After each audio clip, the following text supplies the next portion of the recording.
Good morning, everyone from Washington, D.C. Thank you so much for joining us today.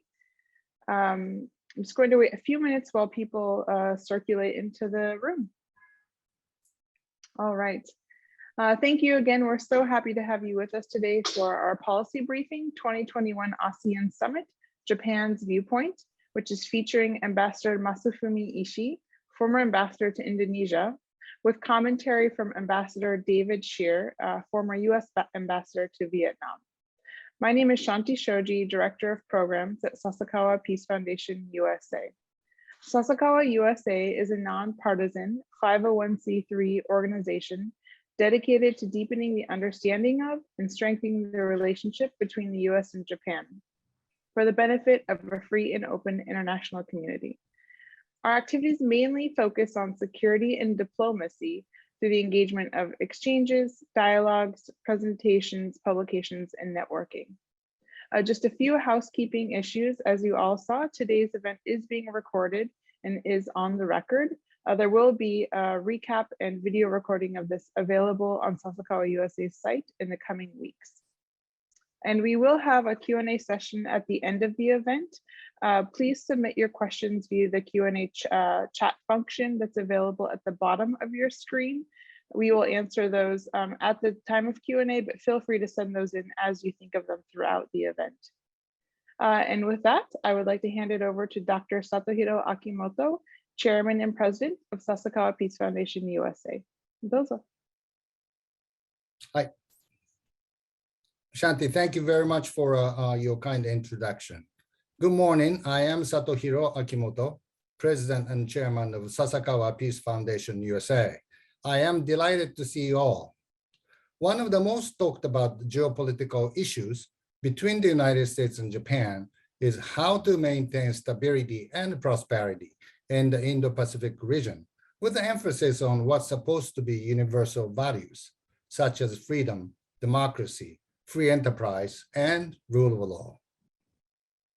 Out of this concern, multilateral arrangements have emerged, most prominently the Quad, and recently followed by AUKUS. I actually see some European friends joining this discussion from the other side of the pond, reflecting their interest in the region. One element which has not been given enough attention in the discussion relative to its importance is ASEAN. After all, the ASEAN sit right in the middle of the Quad and strategically one of the most important part of the region. In this respect, I am encouraged to see Biden administration has been making increasing effort to engage with and strengthening ties with the ASEAN. So I am pleased to hold this opportunity to discuss this crucially important subject matter.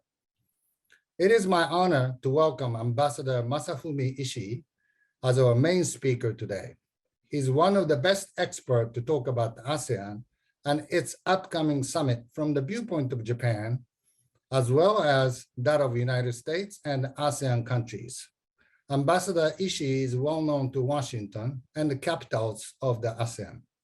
He served twice in Washington, and he served in Jakarta, one of the key capitals among the ASEAN countries, as ambassador before he retired from the foreign ministry this January. I am equally honored to have Ambassador David Shear as a discussant. Just like Ambassador Ishii, Ambassador Shear is well-versed in the subject matter based on his diplomatic experiences and academic works. He's a real expert of strategic importance of the region, having served in Washington, Tokyo, and finally Hanoi as ambassador. Ambassador Shear recently gave a testimony on the importance of strengthening ties with the ASEAN at the House Subcommittee on Asia, the Pacific, Central Asia, and non-proliferation. So I'm really looking forward to the presentations and discussion. With that, let's begin. Ambassador Ishii, floor is yours. Okay, yes. Can you hear me? Yes, I can hear you very well. Thank you. Thank you, Satohiro-san, and thank you, Shanti, for a nice introduction. And good morning, everybody in Washington, and good evening to those in Tokyo. I'm from Tokyo, but I miss Jakarta and Bali so much that I decided to use this background. But I feel as if I'm still in Indonesia. Today I have 30 minutes, I think, and so I'll just go right ahead to my presentation. But today's title actually is 2021 ASEAN Summit, Japan's Viewpoint.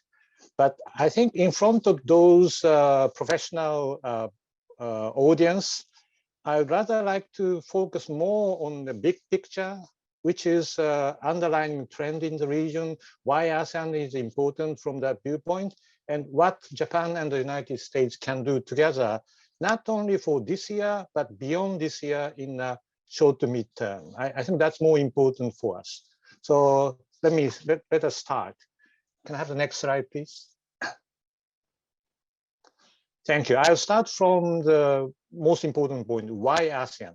I'll give you 3 points. First, ASEAN is an area of huge potential, and it's going to be the area for serious competition among United States and China, and then perhaps later joined by India, because this area is called actually Indo-China. So that's where India and China used to meet, and the United States now joined the competition.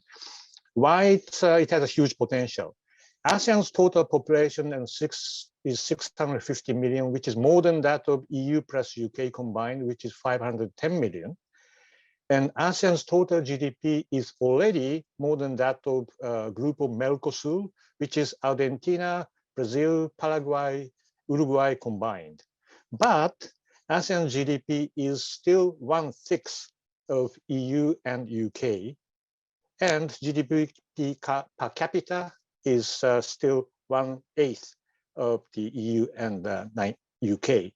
So which means while growing more than 5% per annum every year now, I think they still have a huge room for further growth of their GDP. Next slide, please.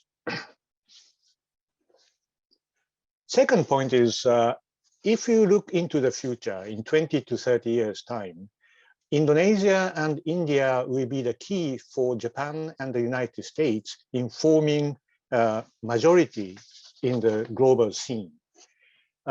Maybe at this time, US is still the only superpower now. And if you compare US, China, Japan in terms of GDP, you can see the range. United States GDP is still 1.5 times bigger than the Chinese, and its defense spending is 2.5 times more than of China. So US is still the only power. But in 20 to 30 years' time, around 2030, 2040, I think top tier countries will be US, China, and joined by India. I call it G3. Simply because in terms of GDP and defense spending, by then, China matches more or less the United States, at least nominally. And so it does sound like the final arrival of G2, China, the world governed by China and the United States. But around the same time, just in time, I think India will come back in terms of population. Indian population will be more or less the same as Chinese at that time. Then China's population will start declining while India's population will continue to grow. And the aging of Chinese aging situation then will be actually as serious as the aging situation in Japan now, but India's aging will not start before 2040. So I think I see the world where we have the top tier country with US, China, India. I hope Japan will still be there. I think Japan is going to be still either number 4 or number 5 of the world in terms of GDP. And then comes Indonesia. I think it's not only me, but it's based upon the concrete study that it is predicted that in Indonesia's GDP will be at least number five around sometime after 2040, unless some huge disturbance occurs. And if the growth is more than predicted, Indonesia may be bigger than Japan, which makes Japan number 5. And if you look around the world after COVID-19, I think India will be perhaps the next to overtake Japan in terms of the size of GDP. The only other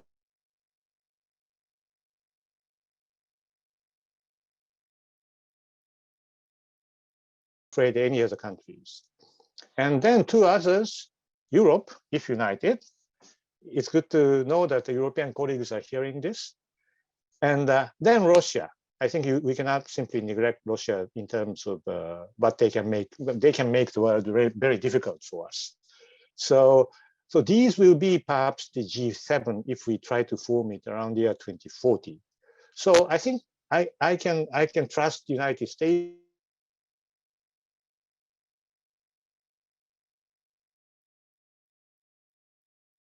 Have India and Indonesia in between.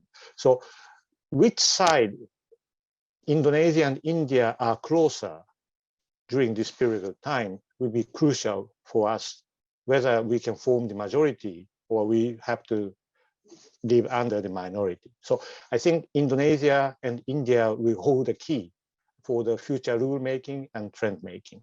That's why I think the Indonesia and ASEAN as a whole will be very, very important for us. Next slide, please.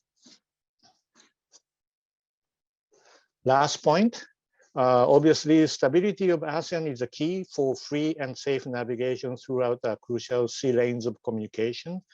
And I think maintaining free and safe navigation throughout the region is the common security and strategic objective for not only Japan and the United States and Europe, but also ASEAN as a whole. And, you know, I think we sometimes say free and open Indo-Pacific, FOIP, but this is a mere description of where our sea lanes of communication is running through, starting from Gulf, going through Indian Ocean, Malacca Straits, Lombok-Makassar Straits, South China Sea, and East China Sea. Well, actually, in case of, I should say, unlikely event of Taiwan emergency, for example, that means we cannot use Taiwan Strait. It's not realistic to think that South China Sea is open, neither Malacca Strait, which means I think Lombok-Makassar Strait is the only viable way in and out for Japan and for the movement of all the goods and services crucial for the Europe and United States and Japan as a whole. So, you know, by the way, if you go through, instead of going through Malacca Strait and then go through Lombok-Makassar Strait, I think the distance will become 50% plus, which means considering the number of VLCC we are now using for transporting oil from the Gulf, I think we just need 10 more VLCCs, which is, I think, manageable. So that's why I call Lombok-Makassar Strait is the only viable way, alternative way. So which means stability and capability of Indonesia for maintaining freedom and safety of navigation in that area is crucial for us. Next slide, please. So with that, now we move to what's happening in ASEAN. You know, we always say ASEAN centrality, ASEAN unity. Yes, it is very important, and it will continue to be the #1 objective foreign policy. But reality is there are too much diversity. Population-wise, Indonesia has 260 million, while Brunei has 430,000. GDP-wise, Indonesia is 35%, while Laos and Cambodia, Brunei, less than 1%. GDP per capita, Singapore has $65,000 US, while LCMV, Laos, Cambodia, Myanmar, and Vietnam are less than 3,000. So I think it's very difficult to assume that everybody takes the same position. So there are too much diversity. Of course, they say always in public, don't force us to choose between the United States and China. But I think in spite of what they say in public, they have already chosen in their mind, corresponding to the geostrategic position they assume and their relation with the big neighbors. And I divide the 10 ASEAN countries into 4 categories, big 3, Indonesia, Vietnam, and the Philippines. those countries are big enough to be able to rely on Japan and the United States, just in case China decided to put a huge pressure on them. I mean, they see themselves big enough to say no when necessary to the pressure from the big neighbor. And they are ready to rely on us. So we need to respond to their, when they want to rely on us. And next is mid three, Thailand, Malaysia, Myanmar. I think their population is around, 60 million, 50 million, which is big enough. But, and, most of the time they are very close to Japan. They are very close to the United States. Obviously, Thailand is the country where the most Japanese companies have their bases, more than that in other countries, Vietnam and Indonesia. So it's been these are very important countries. But if actually their position has been swinging between China and Japan and US, administration by administration, they changes their positions. That's what we've seen. So you need to always bear in mind in dealing with them. Then we have small three, Cambodia, Laos, and Brunei. They in the peacetime, they are nice to everybody, like other ASEAN countries, nice to China, United States, Japan, Korea, EU, and they try to get the best out of us, which is the same for other countries, including a big guy like Indonesia. But if China decides to put pressure, a little bit of pressure, it is difficult to expect them to say no, because they simply cannot do that, no other choice. So we have to bear that in mind. That doesn't mean that we give them up. We support them when it becomes a very important issue. I'm going to talk about it later. Now, the special case is Singapore. They are small enough to be able to choose both, and they are allowed to do it. If you carry out the opinion poll on the street asking which country you're going to rely on more, I think most of them say China, of course. And their China business is huge. They have a lot of immigration coming from the mainland China. But at the same time, we all know that they host US naval vessels.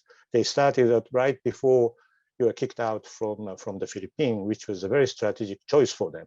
So I think there are four different groups, and we need to bear that in mind in dealing with them. Next slide, please. Now, before talking about what Japan and the United States can do together, let me just explain briefly what Japan's relation with ASEAN so far like.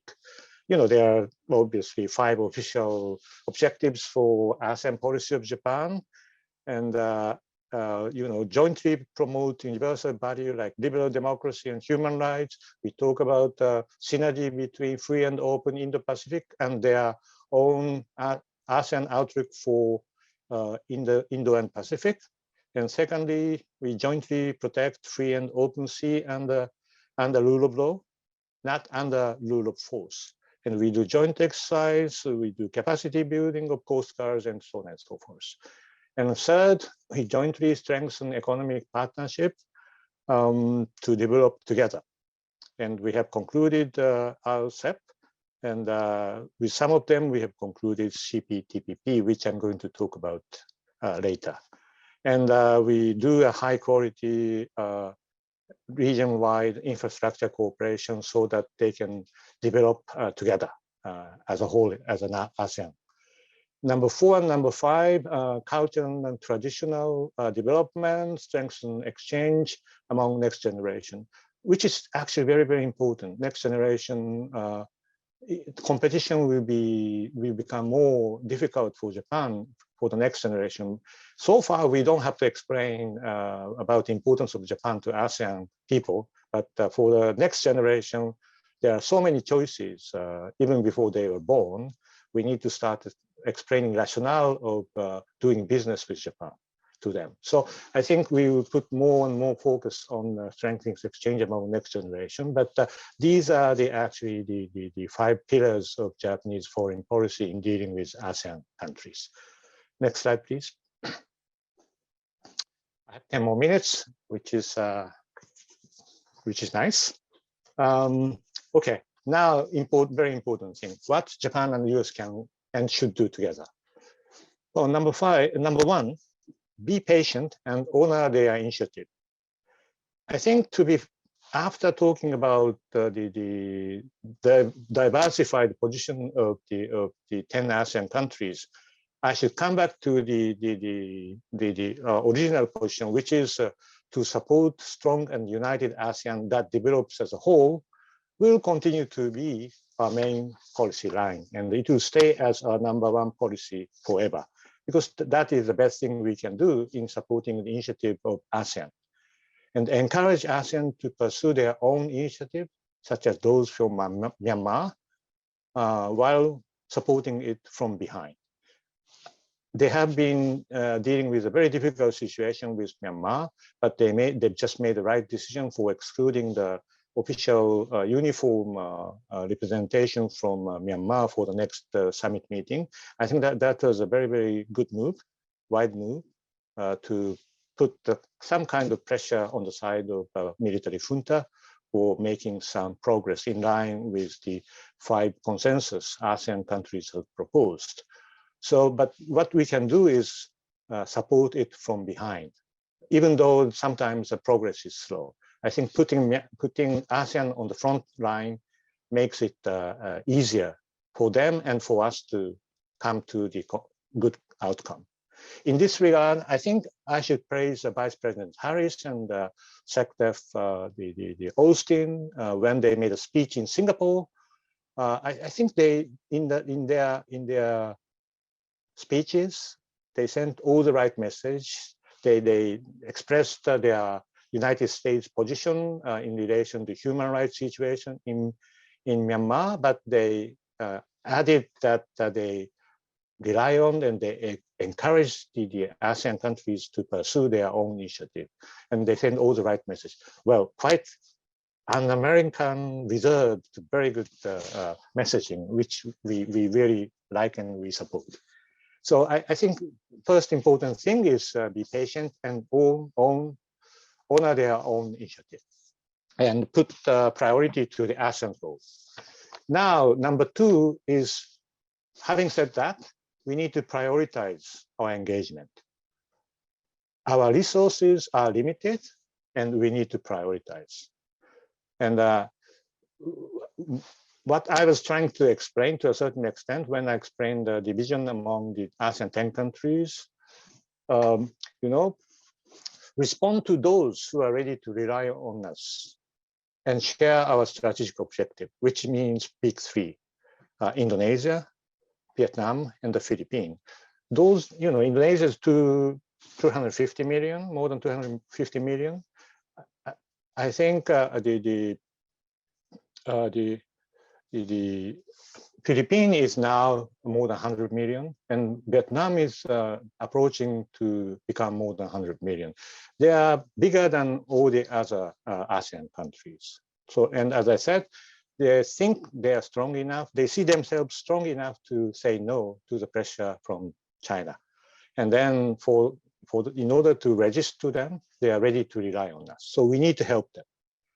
And never give up those who swing, as I said, mid-3, Thailand, Malaysia, and the Myanmar. And I think we should not stop supporting them, because they are very important. But we need to always bear in mind that sometimes they swing back to the other side.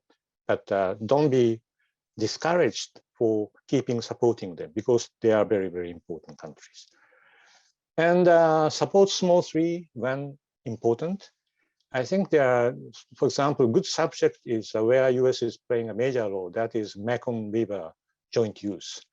I think for those countries en route, especially Cambodia, I think the excessive use of the water resources by China made the situation very, very difficult. And there is a multilateral discussion forum for sort of sharing in a balanced way the water resources of Mekong. And I think US is constantly supporting the position of Cambodia in relation with China, which is a very, very good move. And I think you chose a very nice subject to support those small threes. And having said all this, one important point is be careful in prioritization.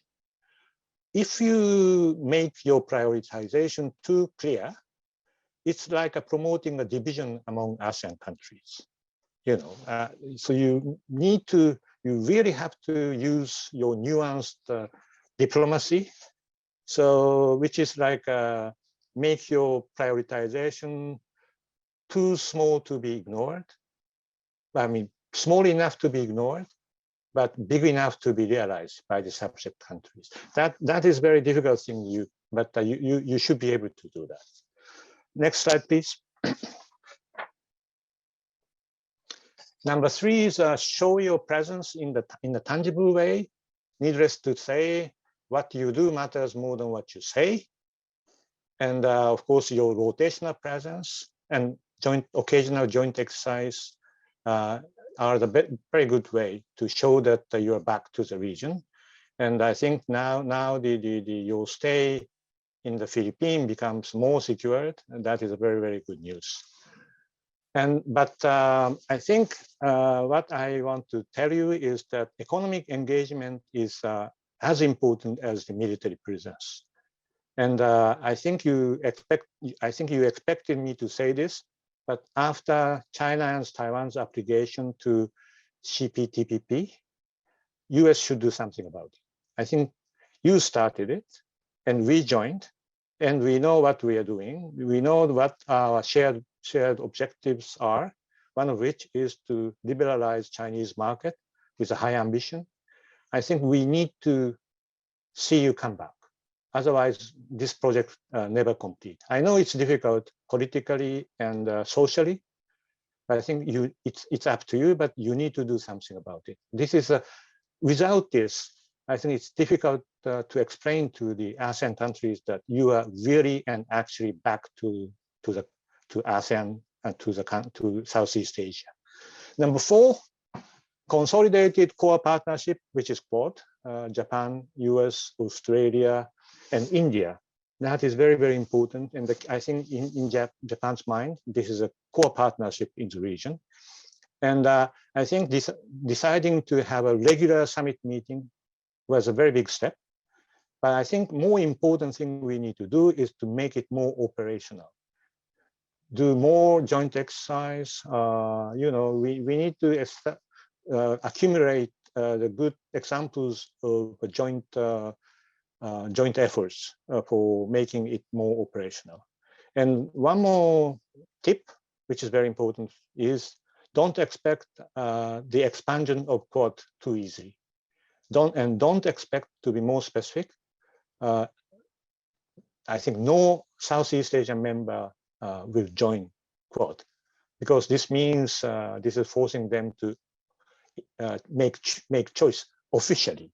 As I said, they have chosen already in their mind, but we can never force them to make choice in public. So don't expect them to join join the Quad.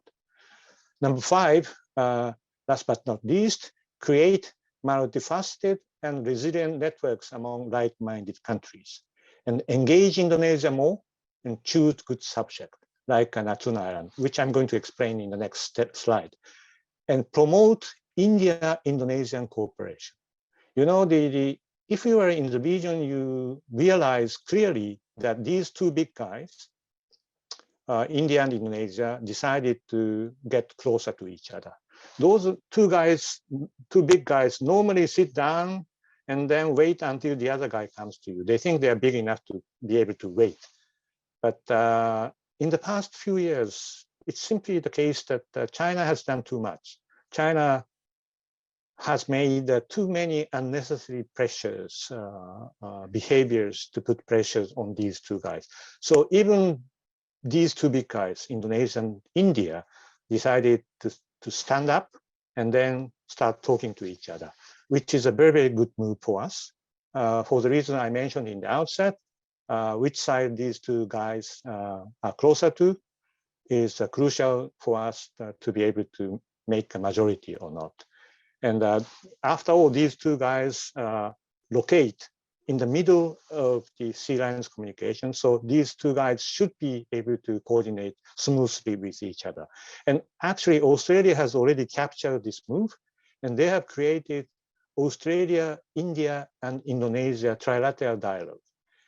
And Japan is also doing actually the real cooperation with India and Indonesia for the development of a small island located in the sea border between India and Indonesia, which I'm going to explain in the next stage.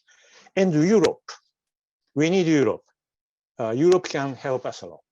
And France and UK, perhaps occasionally, and other aspirants can help us a lot, particularly in dealing with the situation in Western Indian Ocean.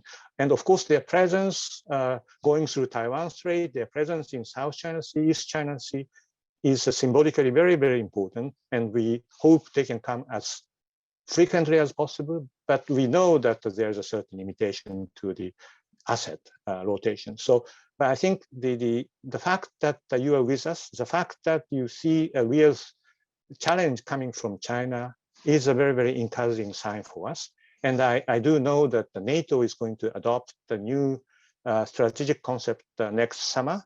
And I understand that for the first time, reference to China is going to be involved in that strategic concept, which will give us a good base for substantiating already very close cooperation in the area.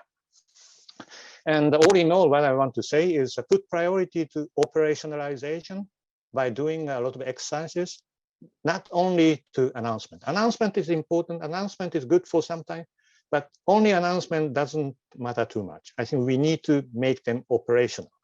For that, we need to do an everyday effort. You cannot do it overnight.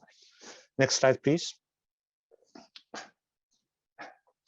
I have a few more minutes, so I just want to mention two things.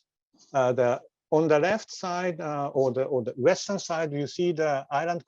Well, this is a map which shows 6 remote islands of Indonesia where Japan is promoting the fishing port development upon the request from the Indonesian government. Indonesian government told us that they cannot ask China for doing this. Japan is the only country to which they can ask these kind of strategically important projects. So we decided to do it. So there's a Saban Island on the left tip. If you go a few miles farther to the west, you see the Andaman Nicobar Islands of India. So these three, India and Indonesia, want to develop this area as a whole, and Japan is coordinating that with 2 other countries. The only other one is if you move to the right a little bit, to the east a little bit, you see Natuna.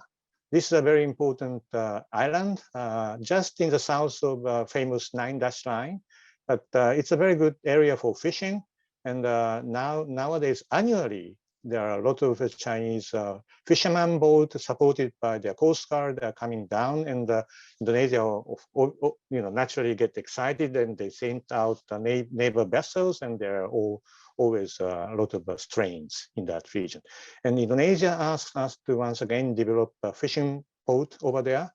And I understand US is interested in developing airport over there.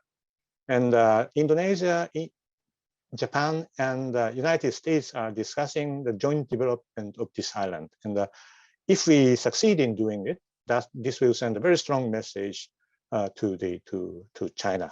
And Indonesia, which is normally hesitant to doing too much in terms of messaging against China, they are okay for Natuna Island.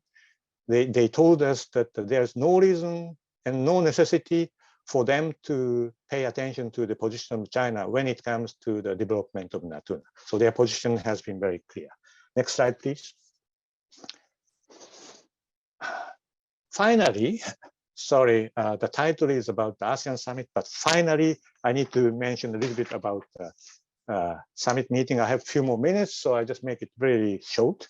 First, control expectations for this year as well as next year. Sorry, I'm supposed to talk about what's going to take place next week, but what I want to say is control your expectation for this year and next year. There is obviously COVID-19, there's a disturbance coming from Myanmar situation, which I talked about a little bit. And I'm afraid the chair country this year is Brunei, and next year will Cambodia. So you should control your expectation in terms of achievement they can make. Second is, this is a kind of warm up. You know, the next year, Indonesia is a G20 chair. So with the COVID under control, I think there's a fair opportunity for US president to visit Indonesia next year to attend the G20 summit. So use this as a start of the real engagement with Indonesia, with a presidential visit. Then number three, what's most important is plan for 2023, when Indonesia is ASEAN chair. You know, if you look back the history of ASEAN, whenever Indonesia was a chair, ASEAN made a certain leap to the next stage. So we should expect the same happening 2023. So this year, 2021, you need to at least show your result and the direction of your more engagement in the coming years in a tangible way. That is what you should do this year. And parallelly, you need to start preparation for 2023 by doing two things. Number one, interacting with Indonesia as soon as possible to register your expectation for 2023, your expectation as to what ASEAN should achieve in the year 2023, including Myanmar situation, I think. And second is prepare your specific action for 2023, including, as I mentioned, what you do with CPTPP.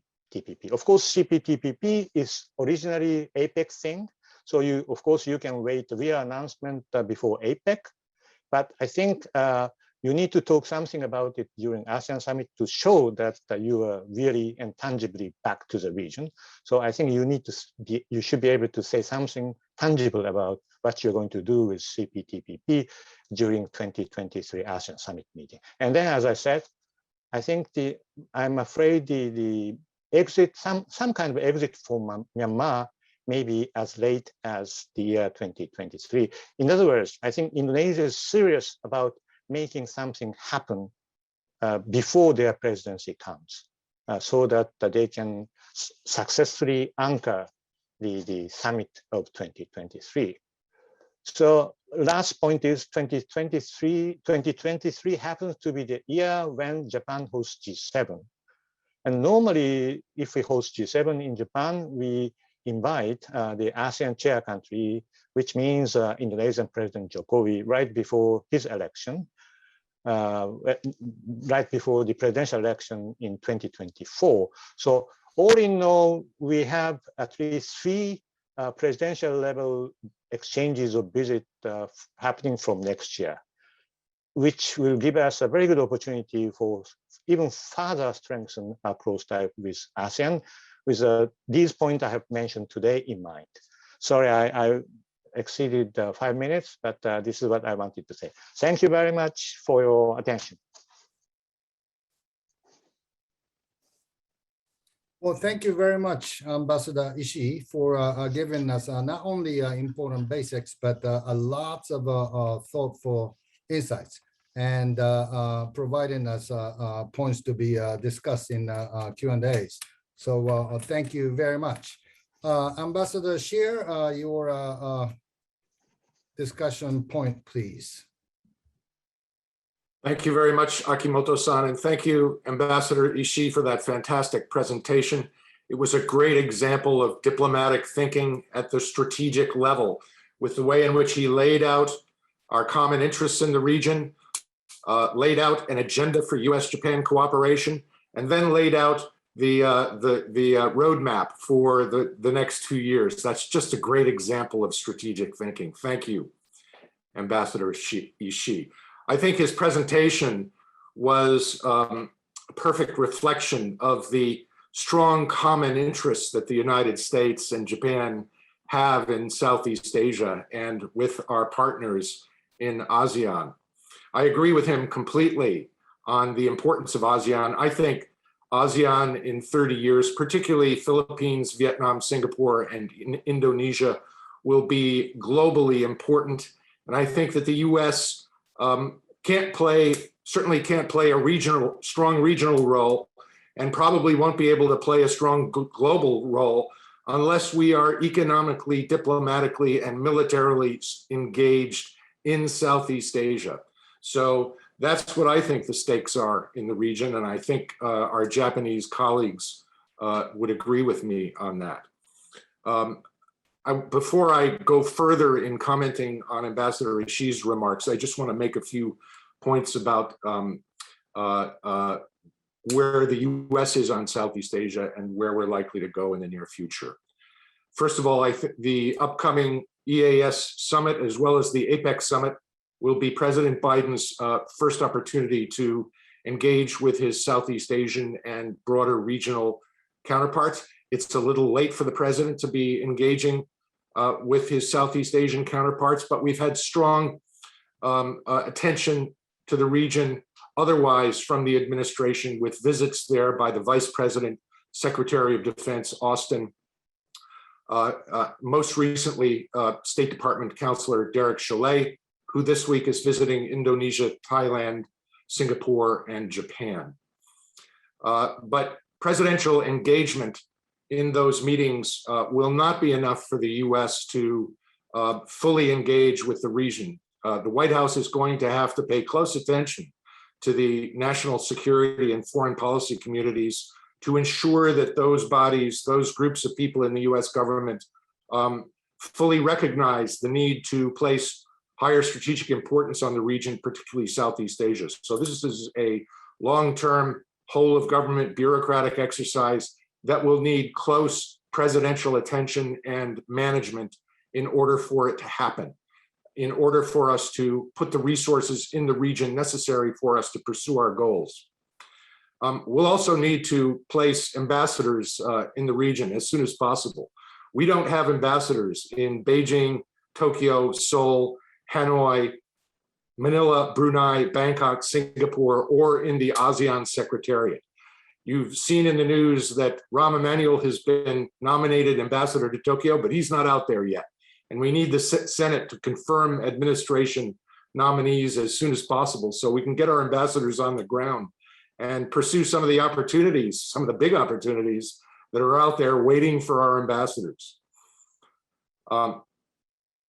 Second, I think we need, as Ishii-san suggested, we need an economic policy. We haven't had an economic policy in the region since 2016. We need to do something to compensate for the fact that we pulled out of the Trans-Pacific Partnership. Rejoining the Trans-Pacific Partnership in the form of CPTPP would be ideal, and I hope the administration can do that. Chinese interest in joining CPTPP is a big concern. The Chinese are clearly implementing a campaign in the region to develop support for their membership. Most recently, it appears that Singapore has welcomed Chinese membership in CPTPP.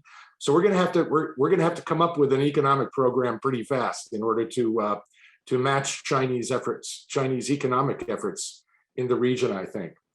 We're going to have to thread the needle on Burma as well. The administration has several of them to thread. We need to find the right balance between isolating the military and continuing to fulfill the humanitarian needs of the Burmese people. We'll need to put maximum pressure on the military regime while ensuring continued cooperation with ASEAN and our other partners, particularly to ensure close cooperation with Japan. And I think State Department Counselor Chollet's visit to Tokyo will take a step forward in that regard.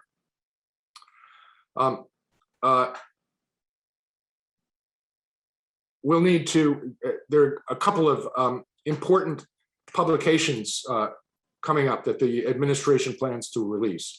One will be, of course, the National Security Strategy.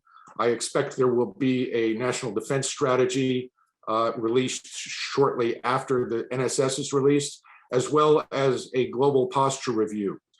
I hope that these documents will lay out a regional military posture that can effectively deter aggression and support our regional military efforts. And then finally, cooperation with Japan will be critically important. Ishii-san has again laid out a very, I think, good agenda for US-Japan cooperation. I agree with him on the importance of being careful and conducting our diplomacy in the region in ways that strengthen ASEAN positions rather than weaken them or sow dissension within ASEAN itself. As I said in my testimony, conducting diplomacy with ASEAN is like eating tofu with chopsticks. If you squeeze too hard, it falls apart. If you squeeze too softly, it slips away. So we're going to have to be careful, very conscious of ASEAN interests as we move forward, as vigorously as possible. I agree with Ambassador Ishii on the need to be discriminating with the region. It's a hugely diverse region, hugely diverse in terms of population and ethnic makeup, as well as religious makeup and economic achievements. So we need to be discriminating. His prioritization, I think, makes a great start. Surely the Philippines, Vietnam, Singapore, and Indonesia must be our top priorities. We're going to have to continue recognizing the importance of ASEAN centrality, but that shouldn't prevent us from pursuing strong bilateral diplomatic, economic, and military agendas with priority countries.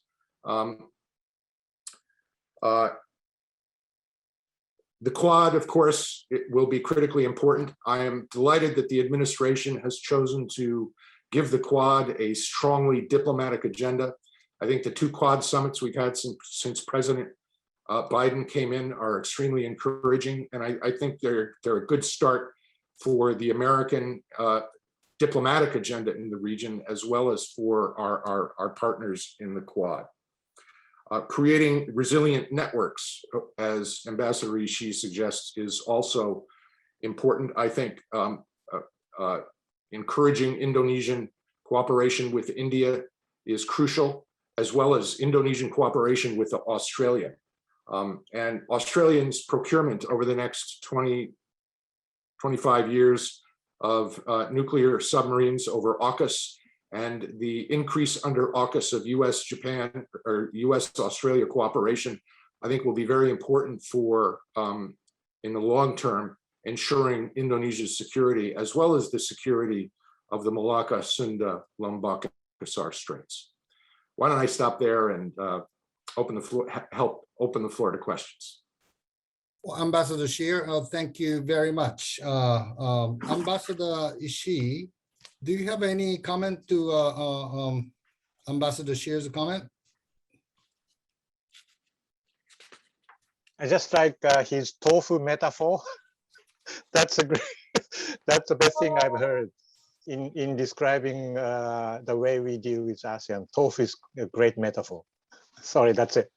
Well, thank you very much. And with regard to tofu, I'm not gonna waste time on that, but I thought it was an important metaphor for what Ambassador Ishii said in your presentation, which is a nuanced approach to ASEAN and a thoughtful approach to ASEAN, which Ambassador Ishii said, I know that's for you, it's difficult, and the you is United States. You know, how serious is this difference in nuanced approach to for the cooperation, coordinated effort between Japan and United States? For example, I can think about the human rights issues in Myanmar and the sanction and so on and so forth. That's my first question. Ambassador Ishii or to me, or Ambassador Shear. Okay, I think as Satohiro-san mentioned, Myanmar is one of the difficult examples in terms of how we cooperate with each other. But so far, I think we are doing a great job. Number one, both of us agreed that we should put ASEAN on the front line, as I mentioned. And I think US and Japan are having a very close communication in terms of what we should tell ASEAN separately from other side. And I think US is also, I understand, is talking to other important players like China and India. At the end of the day, in order to solve this difficult issue, in addition to the ASEAN initiative, we need to have a real coordination and real actions coming from important guys, US, China, and India. And I think Japan can help a lot in that regard because I think more than it appears, we do have access to both sides, and military junta as well as Aung San Suu Kyi side. And they somehow listen to us. And with shared understanding among China, US, and India, which is not actually as difficult as it looks for this issue, I think we can play a very important intermediary role in dealing with Myanmar. So I think all in all, we are on the same page, and we are doing a reasonably good job so far. And US is behaving. Great. Well, thank you very much. I would like to go to Professor Adam Lift question. He's a professor at the University of Indiana. Can you share with us what perspective on Taiwan you hear from Southeast Asian countries, especially in Jakarta, but also in Philippines? To what extent are cross-strait frictions a major concern in Southeast Asia? And does Japan expect Indonesia, Philippines, Vietnam, and other major countries in ASEAN to publicly support US, Japan, G7, EU, ETC, etc., efforts to support Taiwan in any meaningful way? Ambassador Ishii, or please go ahead.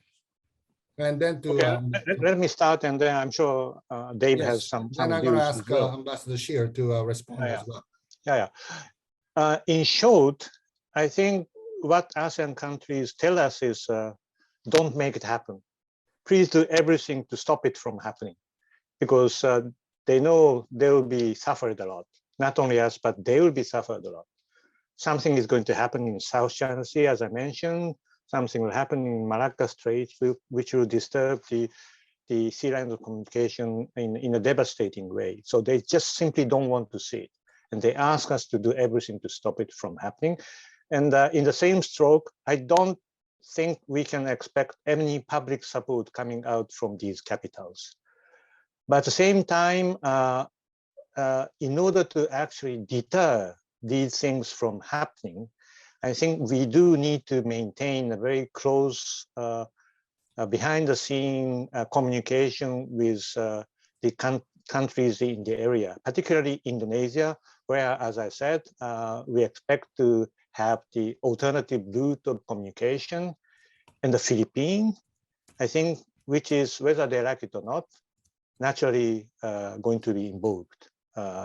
So I think publicly, not much. In the background, I mean, behind the scene, we need to maintain a really serious talk with them. Ambassador Shear? I agree with Ambassador Ishii. Certainly the Southeast Asians like the status quo in the Taiwan Strait and don't want to see it change, particularly violently.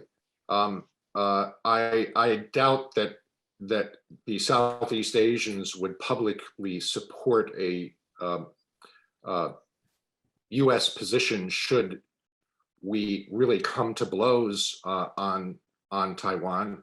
And surely the Philippines in particular will be important for Japan and the United States to engage in the background quietly on its role in a contingency, should there be one. That will be very important, and it's something we all need to be discussing with the Philippines quietly. By the way, Adam, so good to see you, and thanks for the question. Thank you very much.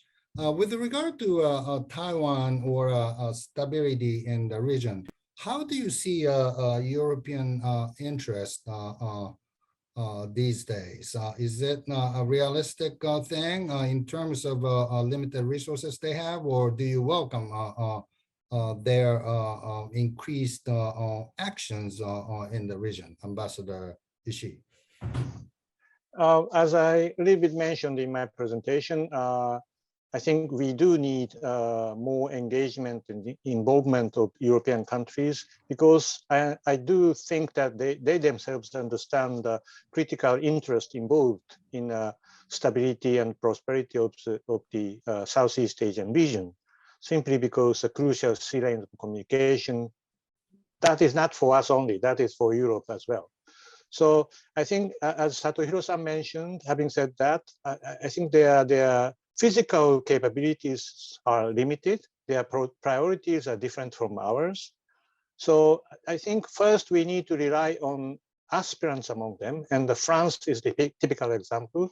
They are Pacific countries, after all. They have their own region in the Pacific. They send their military asset annually, which gives us a lot of annual opportunity for joint exercise. It's good that UK is coming back. Global UK is good. And I think, I hope there will be some other aspirants joining. And as I mentioned, I think if and when NATO's strategic concept involves for the first time reference to China as their coverage, as their challenge, I think that will make the situation easier to get the support. Even if, for example, the fleets are British and French, they may be able to put the NATO flag, which makes a big difference in terms of public relations. So all in all, we need to control our expectation as to the extent of the involvement and support from Europe. But it is true that Europe has a definite role for the stability of the region, particularly in dealing with the Indian Ocean. So we will continue our coordination with them, particularly after they change their NATO strategic concept. Thank you very much. For those, I'm sure that everybody knows, but Ambassador Ishii also served in Europe, ambassador to NATO. So thank you very much. And Ambassador Shear. Thank you, Akimoto-san. I think it's the extended presence in the Western Pacific of a British carrier strike group is extraordinary. And I hope that kind of British presence in the region continues. The British presence has gotten a lot of attention, but the French, Germans, and the Dutch have also been active in the maritime domain in the region recently. Most importantly, I think in the recent Six Nation exercise conducted with the 7th Fleet in the Philippine Sea. That goes along with phases 1 and 2 of the Malabar exercise among the US, India, Australia, and Japan. So we've demonstrated tremendous capability to come together militarily. I think we're going to need to work with our NATO allies and the EU more closely, as Ambassador Ishii suggests, in crafting a common diplomatic message with regard to the region. I think we've had a good start, but we need to work a lot more intensively and more closely with our European counterparts. Thank you very much. I have a question from Japanese upper house diet politician Iwao Hori. Mr. Hori, thank you very much for joining us. You are on the camera, and please go ahead. Yeah, thank you very much for giving me a chance to ask a question. It is very desirable and welcoming that the UK is now enrolling in the CPTPP. It has been on the process already. And we believe that it is strategically important that the US will again participate in the CPTPP. That will be helpful for supporting such as small countries such as Malaysia, Singapore, and Brunei. So I'd like to ask Mr. Shear, Dr. Shear, about how would you think of that point? Thank you. Yes, I think UK participation in CPTPP would be welcome. The US isn't a member, and I don't speak for the US government, but I suspect UK membership would be very welcome. Again, as I said in my presentation, I'm pretty concerned about the Chinese campaign to develop support for Chinese membership. I think it's premature for the Chinese to join CPTPP. I think the US should join first. And I hope that Japan and the other founders of CPTPP will work together to ensure that whatever consideration is given to Chinese membership is done so very carefully and deliberately. Okay, thank you very much. And next year, the Singapore will be a chair of CPTPP, but they have kind of small countries have hesitation to deal with Taiwan's enrollment as well as mainland China's enrollment. So I really hope that the US will show its intention to get back to CPTPP at least. Thank you very much. So do I. Just one. Can I add one thing? I think 2 points. Number one, I still remember when US came to us for the first time asking us to join TPP, original TPP. US rationale was, this is to open up Chinese market. US cannot do it by itself. US wants Japan to join, because if number one GDP, number three GDP join together, that will put the maximum pressure on the Chinese for the serious liberalization of the market. That's why we said yes. Then you left. I think we still share the same objective, original objective when we started. That is to open up Chinese market. So having China join CPTPP is not really a problem, as long as they maintain a very high standard of liberalization. So for that to happen, I think as Hori-san mentioned, we really need the joining back of the United States to put maximum pressure in line with the original rationale you gave us. Number two is when we discussed the application of Taiwan and the China, what we need to do is to maintain a high standard. Don't give away, don't lower the bar, and to be fair to both countries. Just we do it after all, that makes CPTPP special, right? So we need to maintain the high standard. I'm sure China will approach to each of our members to do a bargain, but try not to do it. Just maintain high standard and then carry on discussion to assess what is the real intention of China. And if we continue this approach, I think it's likely that Taiwan will clear the bar earlier than China, which is fine. I mean, as long as we maintain the high standard, let it in. And if that makes China more serious, fine with us. If that keeps China out, too bad. So I think we just have to be consistent in terms of the high standard of CPTPP. And to do that, once again, we need the pressure kind of coming from the United States, which is always precious. Sorry, thank you. Mr. Hori, thank you very much for joining from Tokyo. It's late now, maybe you're in Nara. It's late in Japan, I know, so thank you very much. Ambassador Shear, just a quick follow-up question. You made a testimony at the Hill recently, and if I understand correctly, there is intellectually, there is a sense that the United States should be back in CPTPP, but politically, it's a difficult thing to do. And what need to take place in order for United States to start taking concrete steps politically, getting back into CPTPP? Or do you think that it's kind of kind of in a limbo that we have to see how things go? It's going to require the president to expend a lot of political chips, particularly on Capitol Hill, but also with the American public at large. in arguing for re-entering a free trade agreement, given the negative impression the Trump administration created in President Trump's campaign and then through his actions as president. So this won't be an easy hill to climb. I'm not certain that the president could do it in his first term. I hope it will happen in a second term. Well, I hope it will happen in the first term, but if it can't in the first term, I hope it will happen in the second term. This is going to take a lot of work with Congress.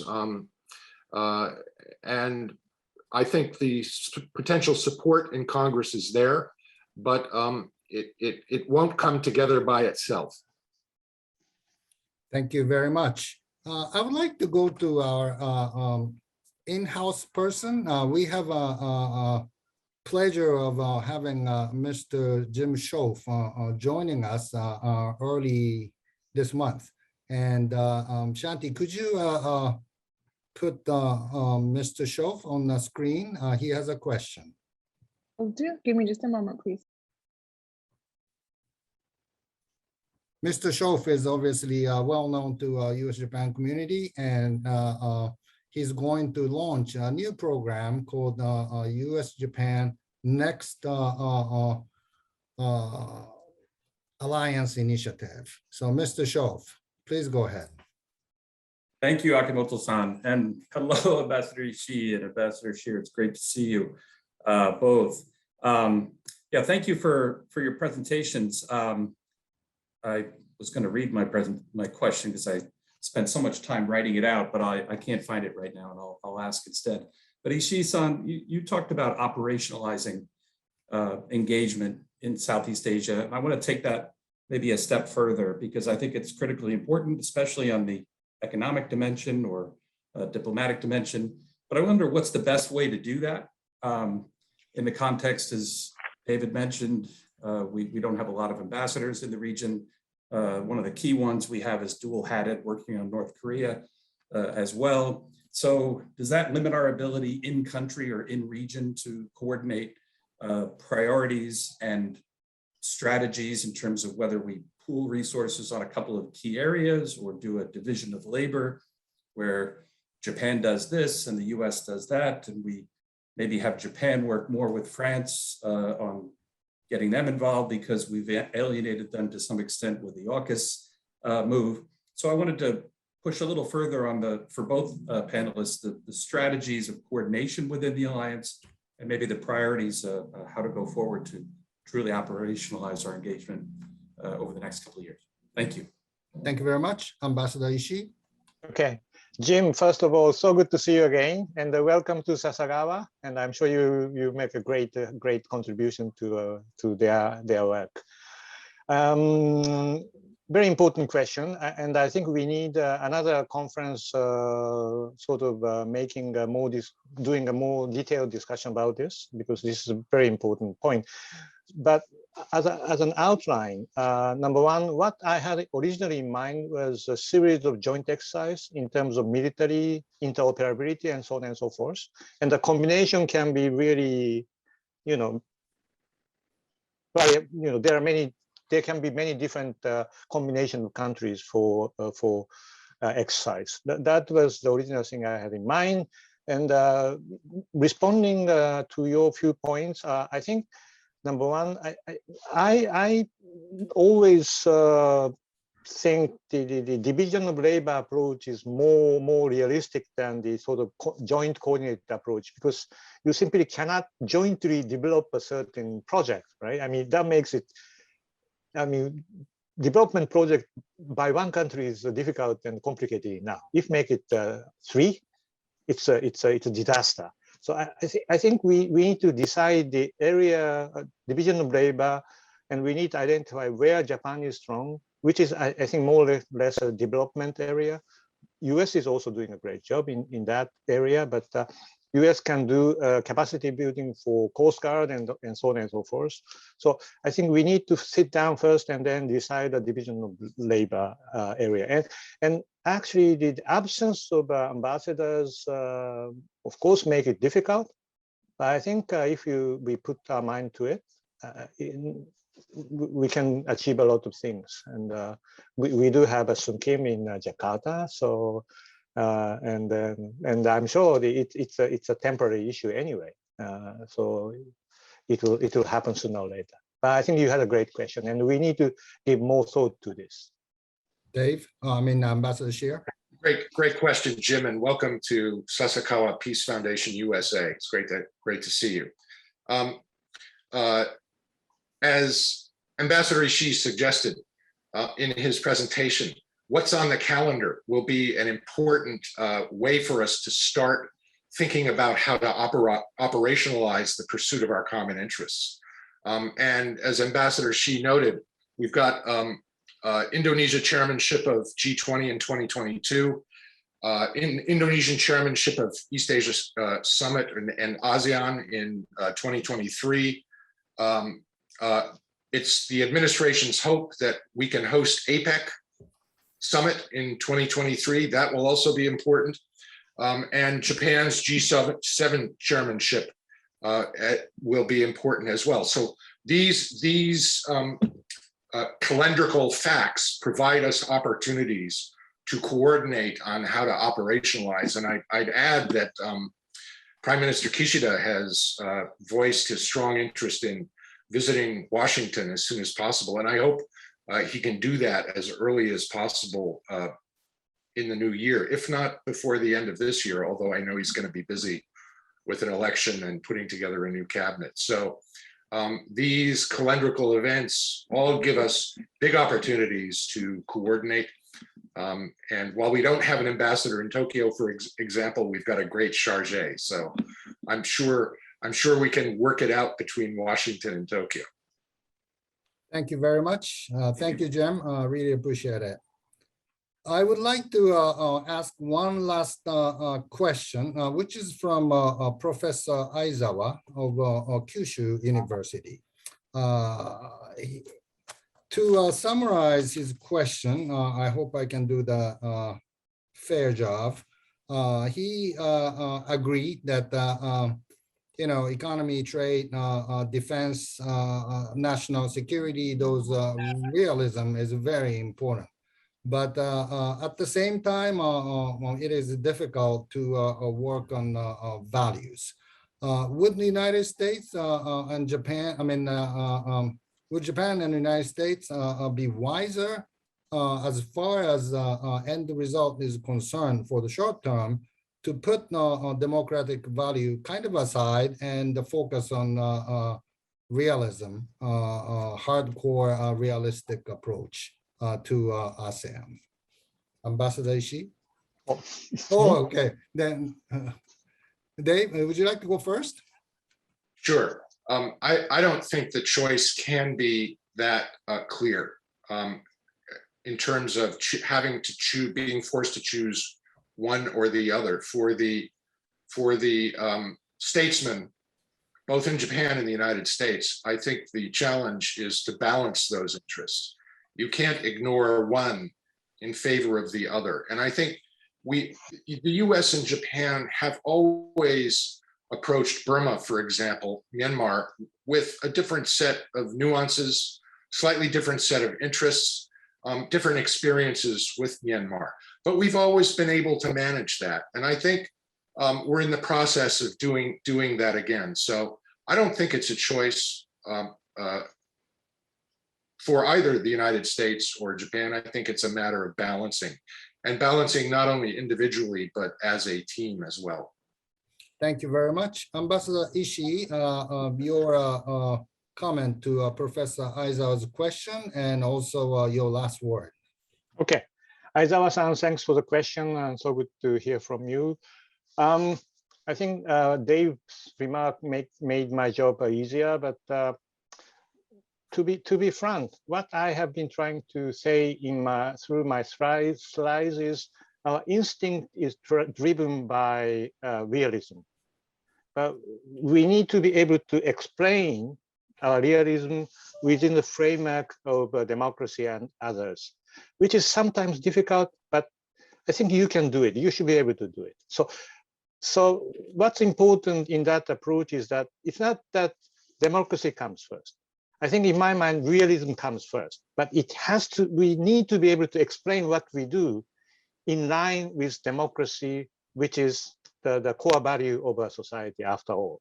So I think the approach is a little bit different from just putting democracy first and so on and so forth. So, and finally, well, my final remarks, it's been so enjoyable. I think this is my second time to interact with Dave and Satohiro-san.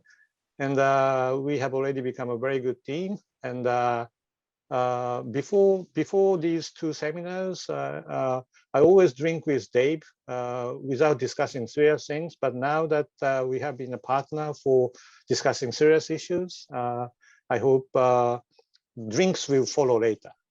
Thank you for your attendance.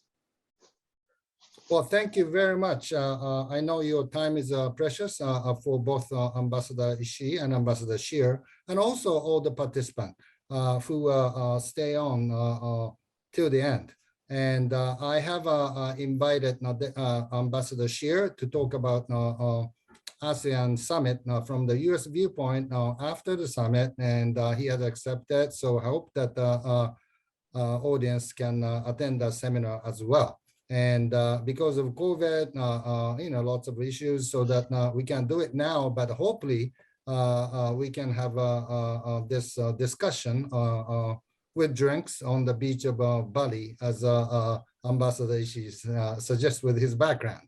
So with that, please allow me to thank you very much, Ambassador Ishii, Ambassador Shear, and all the participants for today's event.